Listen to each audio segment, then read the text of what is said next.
Okay, so last time we were talking a little bit about matrilineal and patrilineal descent, and that's what I wanted to continue with here. And so we introduced the idea of the descent group. I'm going to get myself out of the way here for a second. We introduced the notion of a descent group.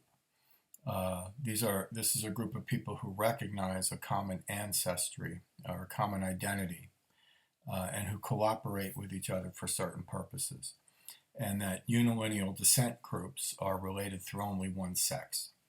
So for patrilineal, that's going to be fathers, right? For matrilineal, that's going to be mothers. So what we want to talk about is basically how these patrilineal and matrilineal systems work. And so the next thing on the agenda is to say a little something about the matrilineal and patrilineal principle, right? The matrilineal and patrilineal principle. So this is basically the way that these unilineal systems operate.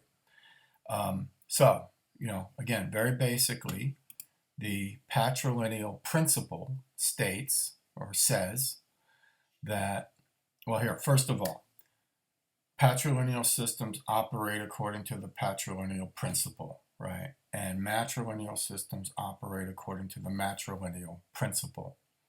So, what are they? Well, the patrilineal principle says that people join the descent group of his or her father, and only the children, only the children of male members become members of the descent group.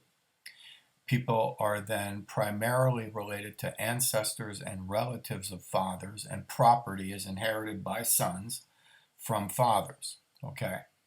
And matrilineal systems operate according to the matrilineal principle, which is kind of like the mirror image then of the patrilineal principle. So, how do matrilineal societies work?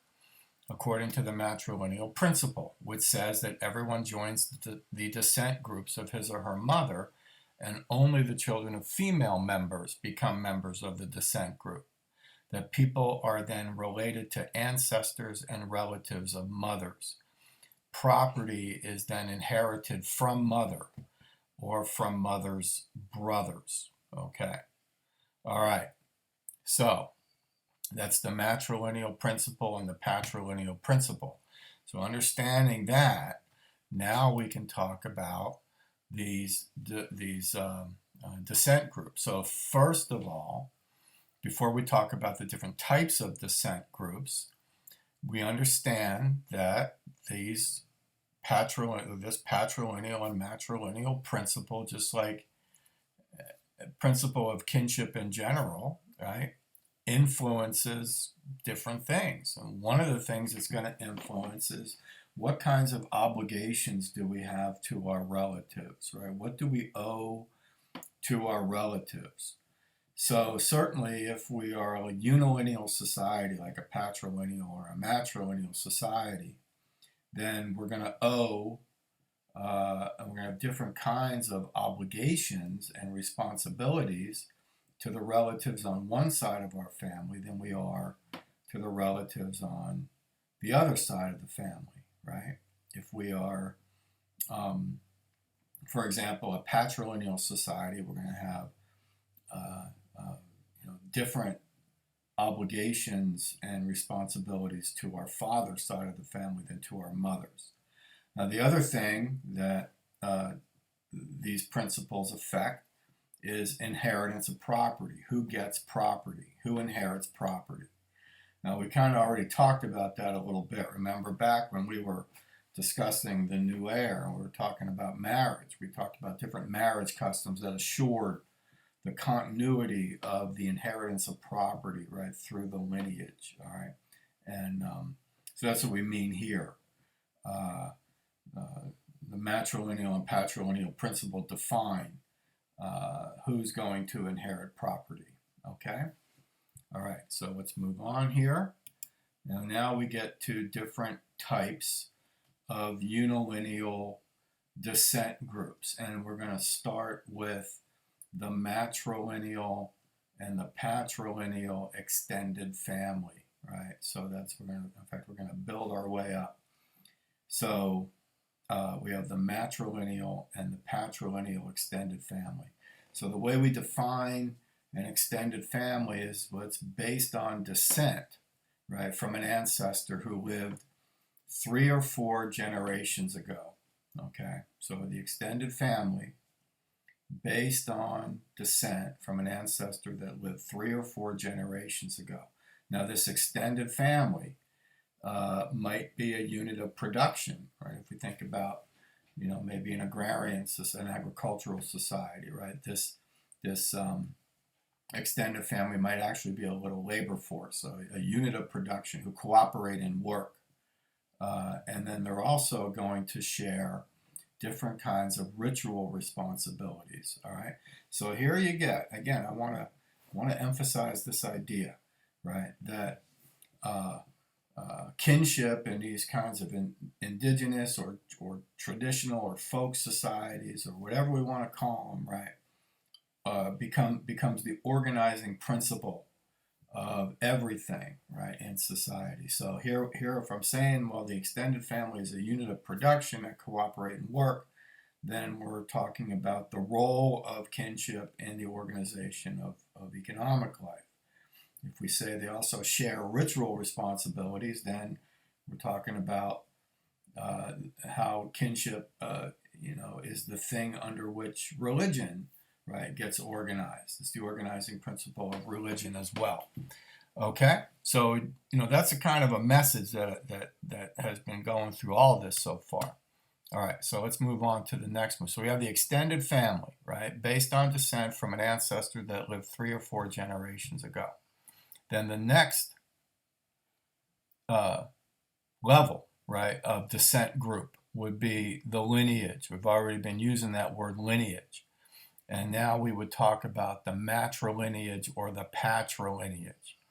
And I'm going to say here, right, that the lineage, what is a lineage? Well, a lineage is a combination of extended families, unilinearly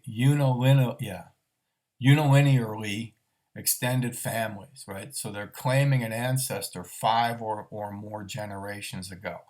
So here's how we got to think about this, right? We start with the extended family, then we get to the lineage. Now, a lineage, in terms of its organization, the lineage ties together extended families, right? The lineage ties together extended families. Now, how are you going to tie together extended families? Well, how you're going to tie them together is look for an ancestor, right? A common ancestor further back in time. So if an extended family is, let's say, 3 generations, right? Then to tie together different extended families, we have to look for a common ancestor, an ancestor that all those extended families have in common with each other 5 generations ago, or maybe more. Okay, but you got that? So that's the way we want to think about this. The extended family, the lineage. The lineage is going to tie together extended families by finding a common ancestor further back in time. Okay, in this case, about 5 or more generations ago. And then finally here, we're going to have the clan, okay? The Matra clan or the Patra clan, all right? Now think about what we're doing here, right? We have the extended family. We're tying together extended families into lineages.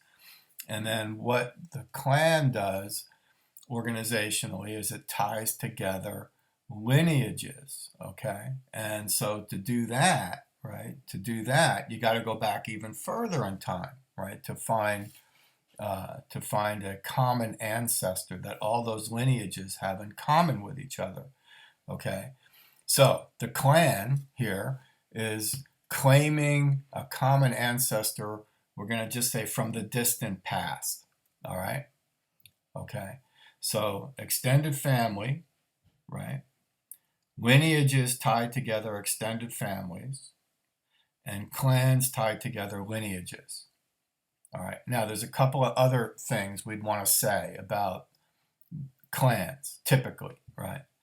And so one of those things is going to be that clans are usually exogamous. Remember our marriage rules, right? So remember rules of exogamy, that you have to marry outside of your group, however it's defined. So clans are usually exogamous. You have to marry outside of your clan. And then the excuse me, then the oh boy, don't worry, I don't have the virus yet. So it's just I'm choking on my own spit. Hold on a second. Ooh, okay. So clans are usually exogamous. And then the other thing we're going to say about them is that clans are usually totemic. And this relates to their control over religious rituals.